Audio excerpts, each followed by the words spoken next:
Salut les investisseurs, ces dernières semaines ont été très intéressantes en bourse puisque après des mois et des mois de rouge, on a enfin vu nos actions préférées, ou en tout cas mes actions préférées, remonter. NIO a pris récemment plus de 30% et je vous avais dit quand le cours de l'action était à 31, 33, 35 dollars que à ces prix-là c'était cadeau. Donc félicitations à tous ceux qui sont rentrés sur NIO à ce moment-là.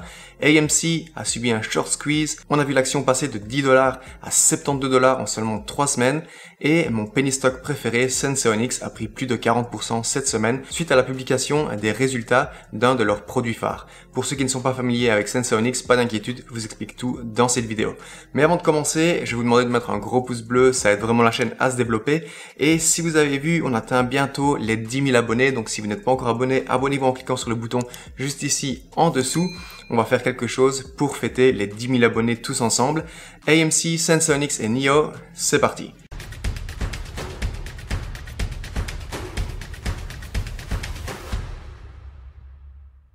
Et on va commencer cette vidéo avec mon action EV de véhicule électrique préféré, c'est NIO. Je vous rappelle souvent que NIO, c'est une entreprise dans laquelle il faut investir sur du long terme. Avec NIO, honnêtement, je pense que la question, ce n'est pas est-ce que NIO peut atteindre les 100 dollars, mais quand est-ce que NIO va atteindre ces 100 dollars? Parce que je suis persuadé que NIO va les atteindre. Et je vous rappelle que NIO, c'est déjà plus de 100 000 véhicules livrés en 3 ans. NIO arrive en septembre en Europe, en Norvège, plus particulièrement dans la capitale à Oslo, et a prévu également en 2022 de s'installer dans 4 autres villes norvégiennes. Donc c'est un gros point positif que NIO soit en train de s'installer en Europe. Et pour ceux qui regarderaient la chaîne depuis la Norvège, eh bien sachez que le premier véhicule que NIO sortira là-bas, ce sera le NIO ES8, et il sera disponible à partir de 55 000 €. Et ce que NIO propose, comparé à la concurrence, et je vois ça évidemment comme un gros point positif, également c'est les stations de changement de batterie, où un propriétaire, vous le savez, j'en ai déjà parlé plusieurs fois sur la chaîne, peut changer sa batterie en moins de 3 minutes et repartir avec une batterie chargée à 100%. C'est évidemment un point fort pour les propriétaires puisque ça évite de devoir brancher la batterie et attendre que ça soit chargé, mais c'est également une excellente source de revenus pour NIO, pour l'entreprise, puisque ce service de changement de batterie, via une des 226 stations déjà disponibles en Chine, se fait en fait sous forme d'abonnement mensuel. Donc les propriétaires de véhicules NIO souscrivent à un abonnement mensuel qui leur permet d'accéder à ces stations de changement de batterie, et donc qui dit abonnement mensuel dit revenu récurrent pour l'entreprise. Et Tesla par exemple en 2017 avait déjà tenté l'expérience justement de ce changement de batterie comme NIO le fait à l'heure actuelle, et c'était un échec total, et donc ils avaient complètement abandonné l'idée. En ce moment, vous savez qu'il y a une pénurie de puces électroniques, et c'est évidemment un problème auquel NIO est en train de faire face, ce qui peut ralentir les livraisons de véhicules ces prochains mois, mais NIO a prouvé avec les livraisons faites en avril qu'ils arrivaient à plutôt bien gérer ce problème, donc personnellement je m'inquiète pas pour ça. Et il y a également une autre inquiétude que les investisseurs ont, c'est que Biden récemment a annoncé, donc aux États-Unis ils ont annoncé qu'ils allaient empêcher les investisseurs américains d'investir dans des entreprises chinoises qui sont liées à l'armement, à la surveillance, etc. et également liées de près ou de loin au domaine militaire. Et donc, certains investisseurs ont peur que ça affecte également des entreprises comme NIO. Mais encore une fois, moi je m'inquiète pas pour ça. NIO, ils sont plus malins et ils vont faire tout leur possible pour rester réglo et pouvoir continuer à trader sur les marchés américains. Donc à ce niveau-là, personnellement, je n'ai aucune inquiétude. Et pour revenir à la prévision dont je vous ai parlé des 100 dollars par action, je lisais justement ce matin un article de Seeking Alpha qui est très intéressant. D'ailleurs, je vais vous mettre le lien de l'article ici en dessous dans la description. C'est en anglais, je sais, mais si vous voulez le traduire en français, vous faites un petit clic droit, hop, traduire, et en 2 secondes, c'est réglé. Donc en fait, cet article, qu'est-ce qu'il nous dit? Il nous dit que sur base de la croissance de NIO, de son arrivée et de son expansion en Europe, et les prévisions du chiffre d'affaires sur les prochaines années, d'ici à 2025, le cours de l'action pourrait atteindre les 160 dollars. Alors, s'il y en a un seul qui râle dans les commentaires en disant qu'attendre 2025 pour que l'action arrive à 160 dollars, c'est trop long, arrêtez tout, allez jouer au Monopoly, vous aurez peut-être plus de chances de devenir riche. Blague à part, si on regarde le cours de NIO maintenant, NIO qui, on le rappelle, trade au New York Stock Exchange sous le symbole NIO, avec une capitalisation aujourd'hui de 52 milliards de dollars, est à environ 42 dollars par action. Je vous en ai parlé ces dernières semaines, ces derniers mois. NIO a vu son point le plus bas le 13 mai, donc il y a un peu plus de 3 semaines. L'action était tombée à 31 dollars, je crois même que c'était 30 dollars et 50 centimes. Et je vous avais dit qu'à ce prix-là, c'était vraiment cadeau, donc félicitations à tous ceux qui sont rentrés sur NIO ou bien qui en ont profité pour réduire leur PRU, parce qu'aujourd'hui, l'action a pris plus de 34%, et est aujourd'hui d'environ 42 $. Donc pour le moment, je suis en break-even sur NIO puisque mon PRU est de 41,7 $ par action. Mais encore une fois, avec la vision long terme que j'ai sur NIO, à 42 $ encore aujourd'hui, je pense que c'est un très bon investissement si évidemment vous avez cette vision long terme. Donc voilà pour les news concernant NIO. Il n'y a pas énormément de grosses nouveautés. Donc ce qu'on attend, c'est les résultats du deuxième trimestre et également l'arrivée de NIO en Europe. Je vous propose maintenant de partir dans les salles de cinéma. On va discuter de AMC. Jetons un œil à AMC. Je vous en ai parlé dans ma dernière vidéo, mon top 5 des actions pour le mois de juin. Je vous mets le lien juste ici au-dessus. Si vous n'avez pas encore vu la vidéo, n'hésitez pas à cliquer sur le lien et aller la regarder. Et je vous en avais parlé car je voulais vraiment mettre en avant AMC et le fait que c'est le genre d'entreprise qui s'apparente plus en ce moment à un jeu de hasard plutôt qu'un investissement boursier. Alors, je sais que vous allez toujours entendre l'histoire de quelqu'un qui est devenu riche grâce à AMC, qui a acheté l'action à 5 $, qui l'a revendue à 70 $. Sauf que cette personne, c'est une parmi 1000 personnes qui, elles, en revanche, ont perdu de l'argent. On entend toujours les côtés positifs, on entend toujours les belles histoires, mais je vous assure qu'il y a énormément de personnes qui ont perdu de l'argent avec AMC ou bien avec GameStop. Donc, qu'est-ce qui s'est passé exactement avec AMC et qu'est-ce que ce short squeeze dont tout le monde parle? Je vous explique brièvement pour simplifier la chose. AMC, en fait, a fait d'énormes pertes ces dernières années puisque, avec la crise sanitaire, toutes les salles de cinéma étaient fermées. Et donc, ce qui s'est passé, c'est que des gros fonds d'investissement se sont dit, tiens, AMC court à sa perte, l'entreprise va peut-être faire faillite, et bien ce qu'on va faire, c'est qu'on va parier sur la baisse du cours de l'action d'AMC.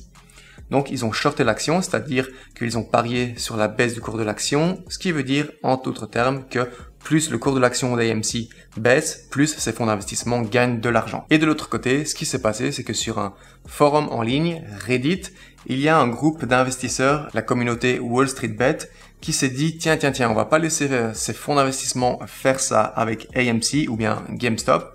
Donc ce qu'on va faire, c'est qu'on va tous se mettre ensemble et on va acheter des actions pour qu'au lieu que le cours descende, le cours remonte. Et donc ils ont lancé un appel pour contrer ces fonds d'investissement et des millions d'investisseurs lambda, comme vous et moi, ont commencé à acheter des actions AMC pour faire remonter le prix. Et donc qu'est-ce qui se passe si les fonds d'investissement ne voient pas juste et que l'action AMC, au lieu de chuter, monte?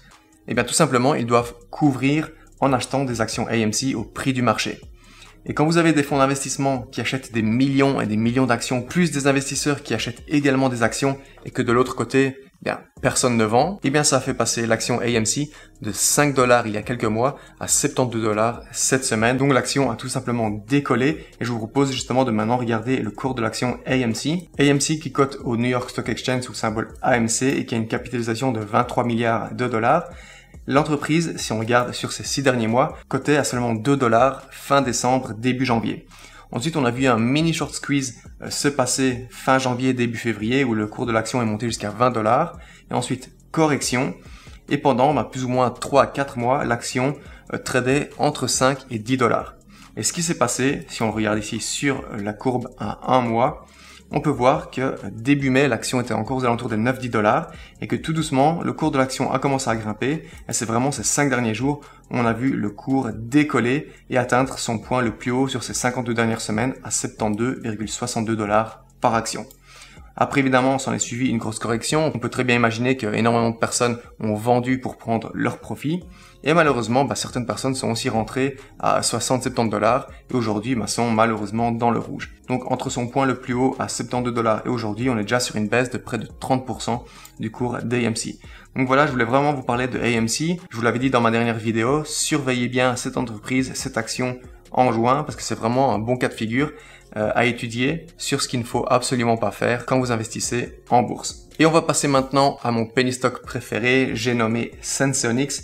Et Senseonics, pour ceux qui ne seraient pas familiers avec l'entreprise, c'est une entreprise américaine, entreprise dans laquelle je crois énormément et qui est un produit qui, je pense, peut révolutionner la vie de certaines personnes.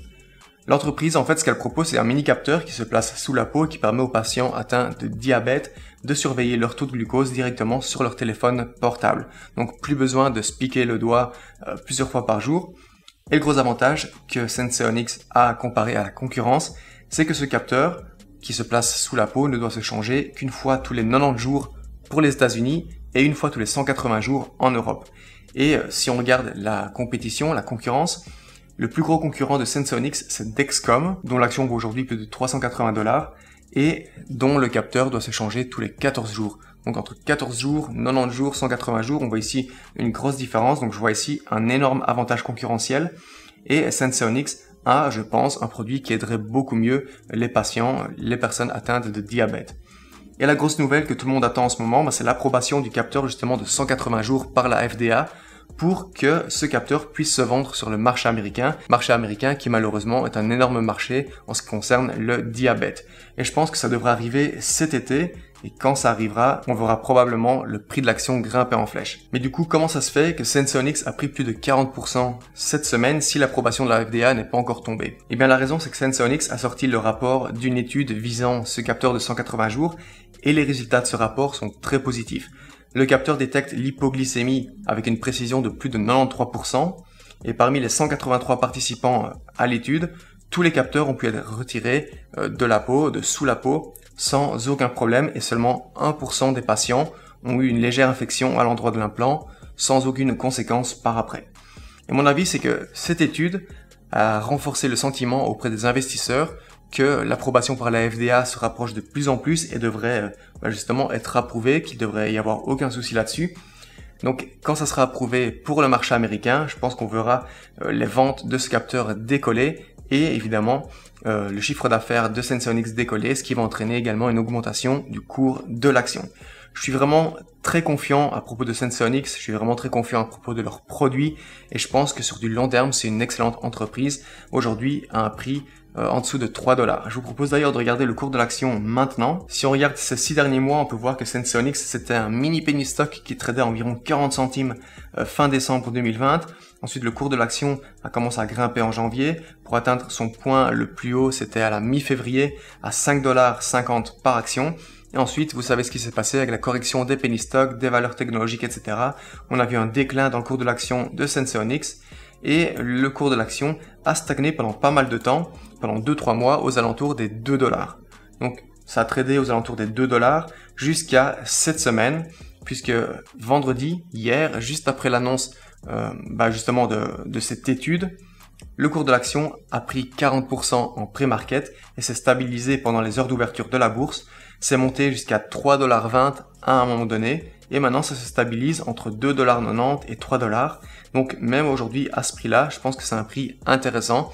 Mais évidemment, si vous êtes intéressé et que vous voulez investir dans Sensonix, je vous conseille de le faire uniquement après avoir fait vos propres recherches comme d'habitude. AMC, Sensonix, NIO, dites-moi dans les commentaires juste ici en dessous si vous investissez dans une de ces entreprises. Si vous avez des questions concernant cette vidéo, n'hésitez pas à me les poser ici en bas dans les commentaires. Je me ferai un grand plaisir de discuter avec vous. Comme d'habitude, on arrive à la fin de cette vidéo, donc si ça vous a plu, n'hésitez pas à mettre un gros pouce bleu, ça aide vraiment la chaîne et ça fait extrêmement plaisir. Si vous n'êtes pas abonné, abonnez-vous en cliquant tout simplement sur le bouton juste ici en dessous. On atteint bientôt les 10 000 abonnés, donc merci à tous. Et en attendant la prochaine vidéo, je vous dis salut, ciao ciao.